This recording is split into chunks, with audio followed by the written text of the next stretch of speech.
I'm sure that you're familiar with what's being dubbed Climategate. University of East Anglia, the Climatic Research Center, all of those emails that were hacked. We saw language like trick used, hide the decline, resistance to Freedom of Information Act requests.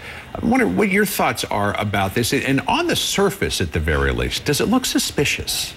Well, they took a few phrases out of context. These are private emails more than 10 years old, and they've tried to blow it up into something that it's really not.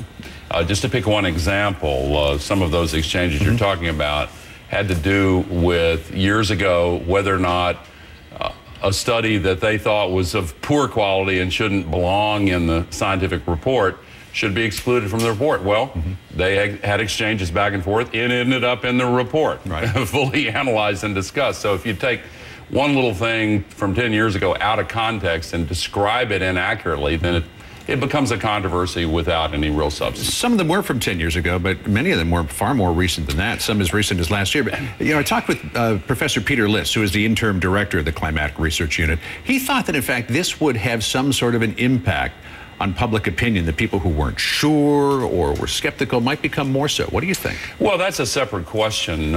Is there any substantive reason to worry about them? No.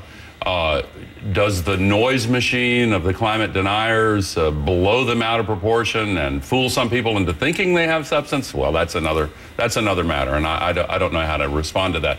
Over time, the scientific process whereby all these scientists pick over every detail openly and fully, that process works, and that's the process they followed. You know, it's interesting, in some parts of the book you talk about how it was harder to prove concrete or to have concrete examples several years ago, but as we've progressed in the years, it's gotten easier and easier to point to data suggesting this. Yet there are still people like Senator Inhofe, who's going to this Copenhagen summit, who says that it's the greatest hoax ever perpetrated. And when we talk about public opinion, it's dropped a little bit in terms of whether or not global warming is caused by humans. In fact, we asked it last year, 54% believed that. We asked it just last week, and only 45% believe it.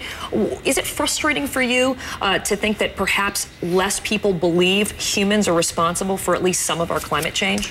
Well, again, if you put it in a longer context, 10, 12 years ago, when the last of these big meetings took place, virtually no heads of state went. There was still a raging debate on points that have long since been settled. Now, more than 70 heads of state are going to be in Copenhagen. They're close to getting a final agreement. It'll probably be finalized next year after the political agreement that's expected next week. But to the first part of your question, there's an air of unreality about the discussion of arcane points from emails from long ago. The North Polar ice cap is melting before our very eyes.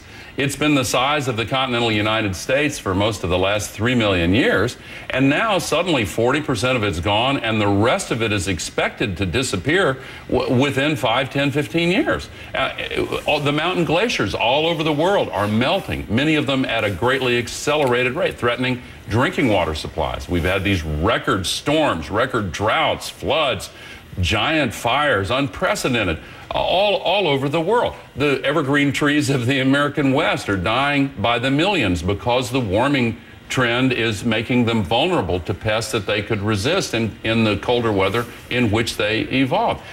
Climate refugee flows are beginning and could reach the hundreds of millions, destabilizing political systems around the world.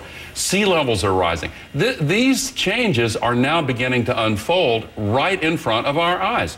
And the fact that they're distributed globally causes this problem to masquerade as an abstraction. It's not an abstraction for those who are being affected, nor would it be for our children and others who will be affected unless we take action now.